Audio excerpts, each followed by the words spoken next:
what I wanted to talk about today was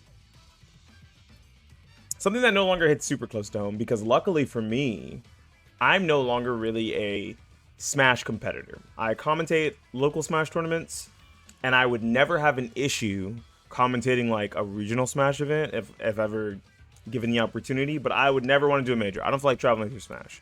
But a lot of people do. And one of the biggest Smash majors announced its pricing for the upcoming year. It's going to be Genesis X, which is the 10th Genesis. Duh. And it's going to be February 16th through 18th. So full 3-day event, Friday, Saturday, Sunday. And people, there are a lot actually, very much so complaining about the pricing. So before I even get into like the complaints of people and Twitter being weird, I wanna say a few things. The first thing I want to say is when you look at when you look at any fighting game tournament or any major esports tournament that you're allowed to attend as a competitor, you have to ask yourself two things. Are you there to win or to have fun? That's thing number one. Can you afford everything that comes along with the event itself? That's not just including the venue fee, the entry fee for the games that you want to play, and like the hotel and spectator fee, right? Like say you need a separate spectator fee. I don't think so. I think competitor badges usually come with spectator badges. Like if you're a competitor, you get to just watch, right? That includes like finding food, gas, travel, whether that be by plane or by car. Any things that you find convention wise, right? Because a lot of these major tournaments, FGC and Smash alike, are very much so conventions at the end of the day, right? Right, you go there, you buy cool artwork from vendors, you buy like a fancy new controller from a booth, you maybe meet some people in the community that you wanted to meet for a long time, whether they be top players or streamers, commentators, whatever, right? Almost like a convention. But then there happens to be a tournament floor, and that's the main thing. So let's look at these prices. Let's look at their full list of things they've got going on and see what's happening. So my head's kind of in the way, but here we go.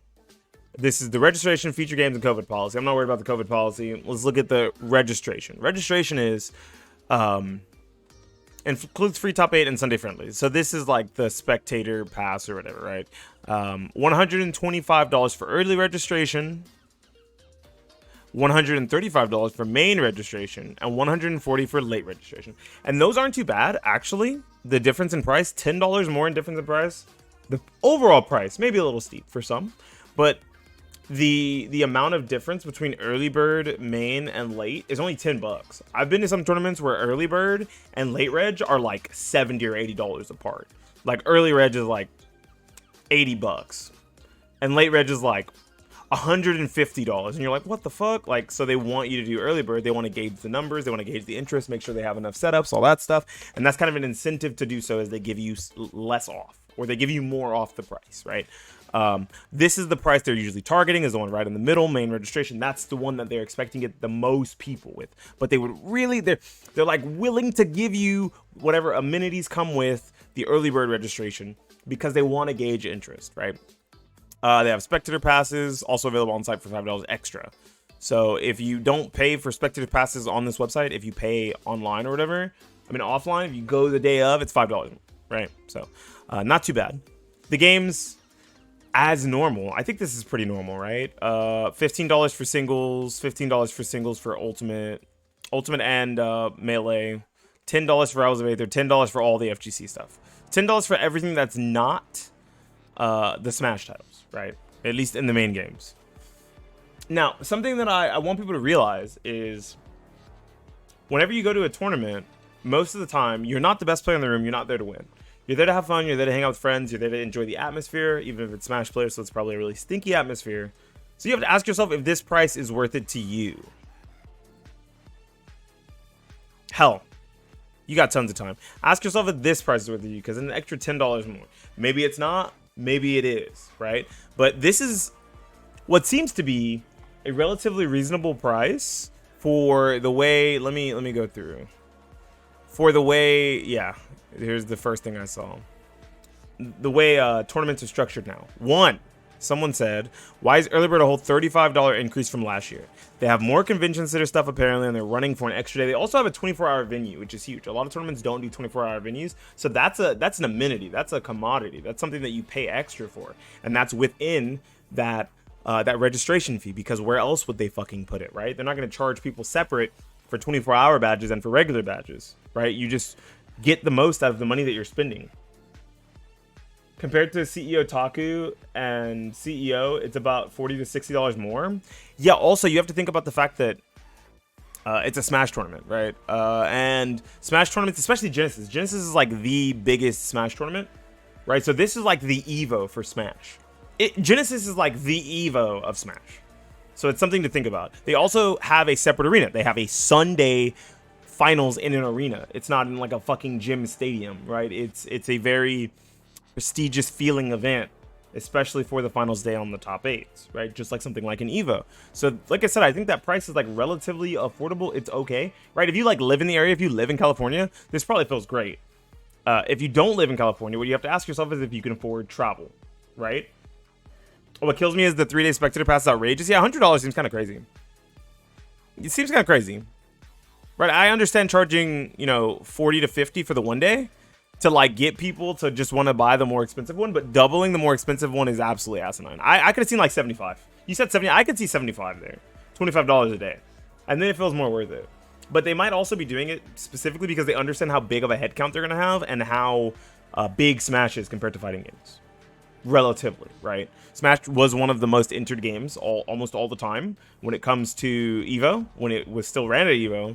So they're trying to make sure they're capitalizing on that. Hey, let's just get free money because people will just come to watch this.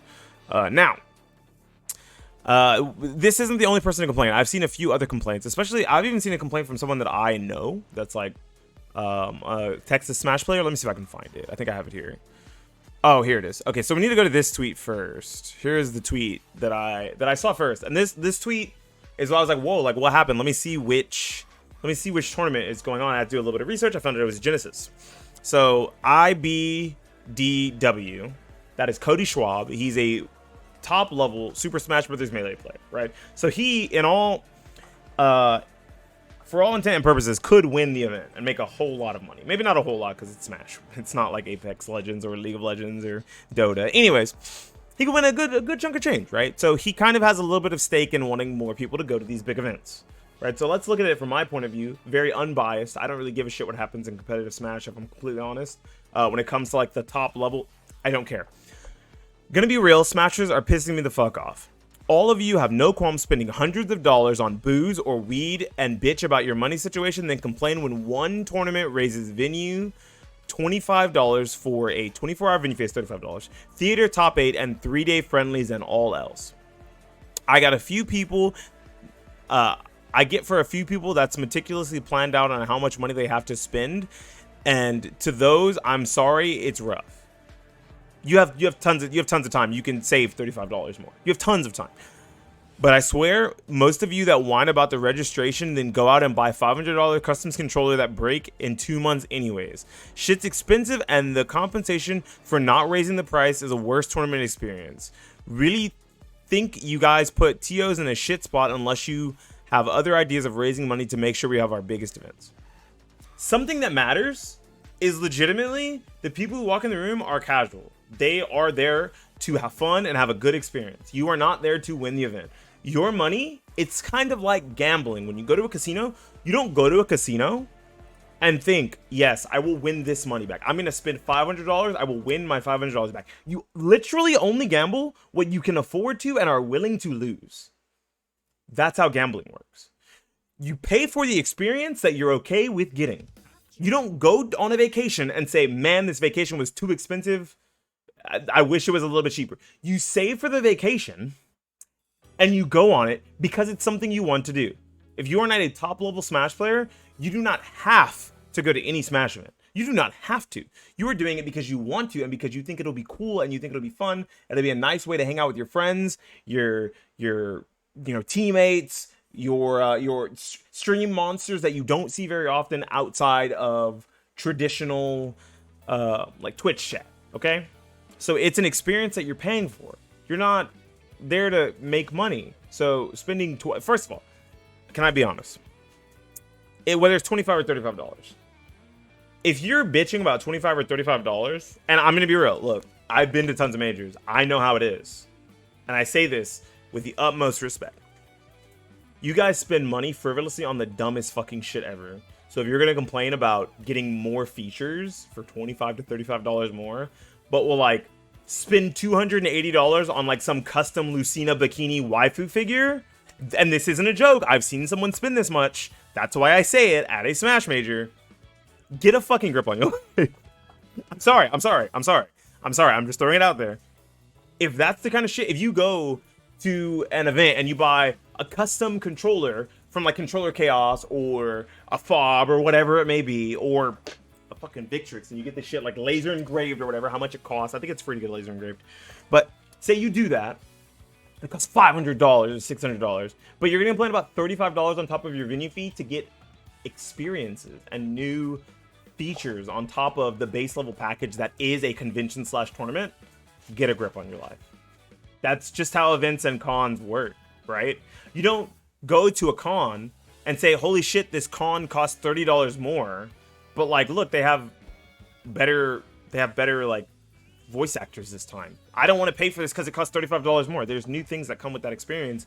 And unfortunately, in this consumerist society, we have this idea that you want more, but you don't want to pay more. Right? I think it's the perfect example with something like a Victrix Pro, which luckily I got really cheap, or a Combo Dragon, right? Let's reel it back. Let's bring it into arcade sticks circle, or a Combo Dragon compared to something like a Mad Catz TE2. The Mad Catz TE2 is a solid piece of kit, but it's very plasticky. It's $200 to $250, or was when it was retail. And some people were like, I like the TE2, but I wish it was better built. And then you ask that same person, well, would you pay more for it if it was better built?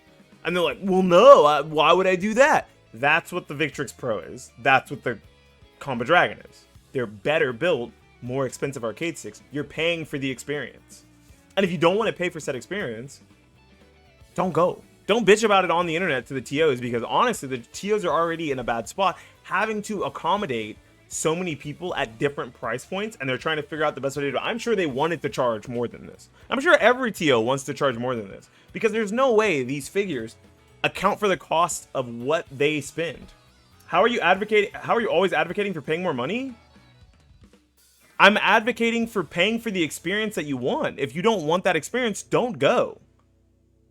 That's what I'm advocating for. I'm advocating for the experience that you want, be prepared to pay for it. I wanted this experience. I could have fucking spent $350 on it, right? Like 5-6 years ago, but I got it for $200. Okay? Like, sure, I'm a deals whisperer, but so many people buy this arcade stick at $350 to $400, and like, this was a great experience. I'm so glad I bought this. Instead of bitching about the price, because that's what you do when there's something you want to try or want to experience. You want to find out if it's worth it, right? Some of these people have already been to Genesis's, and they refer to the things. I want to pay less for better shit. That is exactly what I just said. That's consumerism. Like, we're in full first class consumerism of, I think that this controller should be better built and cost $25. That's just not how the world works, unfortunately. Because I'm sure that this shit is made with Chinese sweatshop labor. It can't get much cheaper, bro. Like, let me be real with you. This is made with Chinese sweatshop labor. There's a little 14-year-old Chinese boy making these, putting these together in a factory for 25 cents for every 100 of these he makes. It's not gonna get any cheaper, dude. I think these could actually honestly be cheaper. It was hyperbole. I hope that they don't actually use Chinese sweatshop labor. And these could probably stand to be cheaper, especially because they're known to break and they're meant to break. They want you to buy more of them. But I digress. Let's look at, I saw another take and it was kind of confusing. Let's see if I can find it real quick. That is not a good thing. That is it's just about the world we live in, right? Capitalist societies. It's not a Chinese sweatshop labor. What is it then? You let me know. What is it? Do you know how Microsoft makes their controllers? It's Vietnamese? So true, bro. All right, I saw this. It says, I don't think esports competitors ever think about how much cheaper it is compared to sports. They get off with shared equipment and don't have to fork up money. I think it's chronically online. I think it's a chronically online thing where gamers think, why pay for it in person when I can do the same online? So this take is like, really bad. But someone quote tweets and I have to look at the quote tweet. But this take is really bad because you can't pay for it. You can't get the same thing online. I don't know if he knows that. It says SSB in his name. I don't know if he understands that the offline and online experiences for fighting games, even at the best level, even at the toppest of level and the toppest of competition and the best netcode, it is very different. Playing against the person head to head is not the same as playing against the person online. The hype and the experience of seeing these top class and world class players playing in an offline setting compared to an online setting is not the same. We've already started to experience this with Street Fighter 6 having so many of its qualifiers for Capcom Cup online. The viewership for those has been significantly lower than every major's viewership, even for games that aren't as popular as Street Fighter, because of the fact that it's online. So for some reason, in our little tiny pew-pew brains that don't work, we think that the stakes are higher for offline competition, when technically, in a sense, he's halfway right with this take, in which they are the same. The stakes are the same. You're still making it to Capcom Cup. You're still making large amounts of money from playing in online tournaments. But the experience you get of also being in the convention, meeting up with friends, meeting your favorite top players, seeing the hype action in person, everyone, throwing crabs at Hungrybox. You don't get to see that shit online from the same lens. It just doesn't feel the same. And I as a person who's been to majors, I feel it. Like I the last major I went to was in like 2019. It's been a long time. Or 2018. It's been a long time. I can't even remember. It was either 2018 or 2019. And that experience, that feeling, from playing in online tournaments, from commentating on online tournaments, from watching online tournaments, it's just not the same. I don't feel as if it's the same, and I just can't. I'm not entirely sure why. Like, something in our brains is just wired that way. Let me show you guys the take that I saw that, like, confused the shit out of me. And I was like, bro, what are you on? Let me go to notifications. Oh, here it is. 3 locals a year. This is the take. And this is why, like, this guy's, like, halfway wrong. That's why I'm glad someone quoted him, but their take was also pretty bad. It says, 3 locals a week for a year, buying controllers, travel costs, because no one wants to drive 80 minutes in a day for a football game 3 times a week, eating out after every local/regional. And what I said was, nobody said you have to eat out after every local or regional, and carpools help a ton with the cost of travel and gas. There's tons of ways to save money if that's really the issue. Because honestly, I think people want to make excuses for not being able to afford the experience that they want.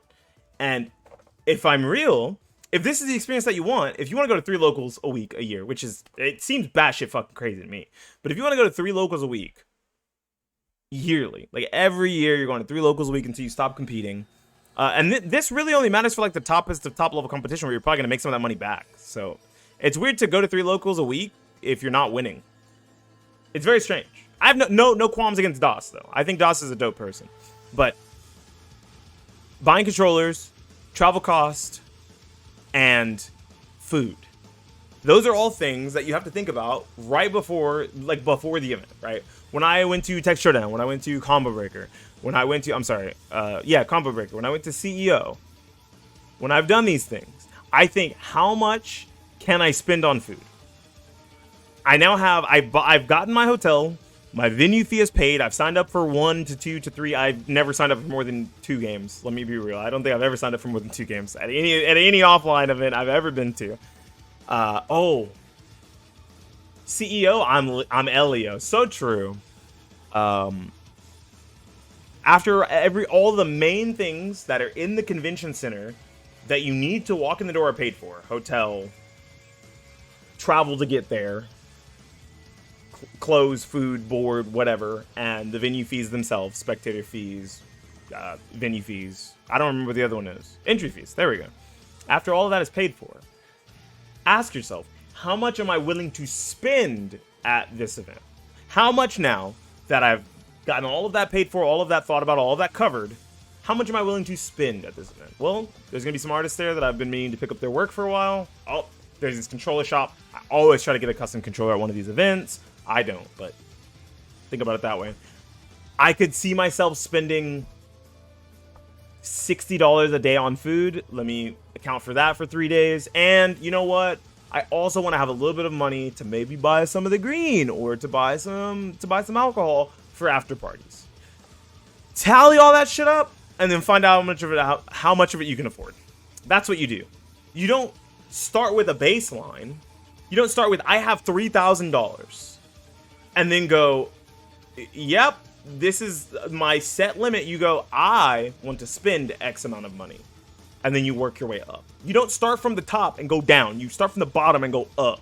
That's budgeting. I don't know if you got, like, you tally up your bills, don't you? Weekly? Maybe Smash players don't pay bills. I don't fucking know. But regardless, when it comes to conventions, when it comes to tournaments, when it comes to concerts, when it comes to sporting events, these things, as forms of entertainment, because that's what they are, you're not going to the tournament to win. Be fucking honest with yourself, okay? I've been very good at some video games. I've been fortunate enough to be very solid at a video game and go to tournaments that I could have won and did win. But did I go to those events thinking in the top of my head, I'm going here to make this bread and I'm going to fucking win it. Yeah, I'm driving to the radio to kick their ass and so Calgary. No, I was like, you know what? Like, I wonder if they have a good local scene. Like, let me see how strong their players are. Let me go over there, have fun, play some games, and spend money going to said event. I'm spending money. I didn't expect a return. I got a return, but I wasn't expecting one. That's not what I was there for. You go to these events for the fun, for the experience, for the excitement. You don't go to these events as a chore. And if you view them as a chore, then that's when you think more about the money aspects instead of thinking about the experience. Now, like I said, I'm not inherently advocating for prices to go up. Like, sure, it's an entertainment industry. Prices will eventually go up. I can't fucking do anything about that. I'm not some sort of a financial expert. But what I can tell you is, don't do what you can't afford. If you want to go to a major and you currently can't afford one, save up so that you can afford to go to a major. Don't stress about missing a major or missing a tournament because you don't have enough money because you couldn't afford it. It was out of your price range. Keep saving and wait for the next one. It's okay. I think that there's probably a hard cap for myself, right? How much would I pay to go to one of these super majors, as they're called for Smash, or big, prestigious EVO-like majors for the fighting games? How much would I pay? $200? Probably. I don't think I would pay, currently, right now, as it stands, I don't think I'd pay over $200 for a competitor badge. Just the badge alone, not even the actual entry fee of an event. Because in that $200, I understand that I'm getting so much experience. The experience of offline play with friends. The experience of offline play with randoms. Seeing all the cool artwork around. All of the custom controllers. Watching the event. Feeling that atmosphere that you don't feel online. Do I think that's for everyone? Do I think everyone would be okay with paying $200 for something like that? No. If you're not, it's not the tournament for you. TOs don't really make away with a lot of money. I don't know if you guys know this. I want to let you guys sit on this at the end of this. There's a person at the end of this event who is either narrowly making some of their money back and maybe making a small profit, or maybe even potentially losing money. They're not doing this for a huge financial gain. They're throwing this giant event as a celebration of the community and those people that love the community enough to take part in that celebration. That's just how it works. If you don't believe me, ask your favorite TO if they made any money running a large tournament or even a smaller regional tournament that doesn't cost a lot. Okay, I've been in a situation where I was running larger regional tournaments, decently sized regional tournaments. I didn't really make any money. Like, I wasn't there to make money, and I didn't. I was there because I was like, dude, it would be really cool if my city had something bigger than just locals. If my city had something that would attract outside attention and outside competitors to our events. I ran like 6 of them. I made away with maybe $140 in 6 events. Maybe $140. That's it. Like, I didn't even scrape away with enough to buy a fucking PS4 for my events. Nothing. This was back when the PS4 was prominent, not the PS5. The PS5 did not exist when I was a TO, like head TO. I kind of help out at locals every now and then, but not in such a big part. Now, how much is too much for an offline fighting game tournament for you? That may be a different question. For the person next to you, that must be, you still think video games should be $70? I think depending on the game. I don't think live service games should ever cost money ever. If you're paying people, if you're like paying for other things in the game, and the game is constantly being updated and changing so that it's not the experience you originally paid for, no. I don't think all video games should be $70. Do I think story-driven experiences, movie-like, should be $70? Yeah, bro. You're paying fucking $20 for a movie ticket that you experience one time and it's 3 hours. But if you're buying a video game, like, here's a perfect example. Fighting games. I don't think fighting games ever actually need to be $70 because you don't need to have a story mode for a fighting game. That's something they're adding. Games used to be $50. I think we have enough video games already. No more games. So true. So true. Anyways, before we get off on a tangent about this, let me cut this. Thank you guys for watching. If you enjoyed the video, the talk segment, the content, hit like on the video. Subscribe to the channel. I'm almost at 500 subscribers. I don't think I'm going to be making monetization anytime soon on YouTube, but it'd be nice to dream. We're not here for the monetization. We're not here to make our money back. We're here to make content that hopefully you guys enjoy. Tell me down in the comment section down below how much you would pay for an offline tournament. If you're a competitor yourself, if you're someone who's more casual and just likes to go to have fun, or if you're trying to go to that event to win. Anyways, this has been Beanie Thuggish, thanking IX Rico for the follow, talking about tournament pricing, signing out and saying peace.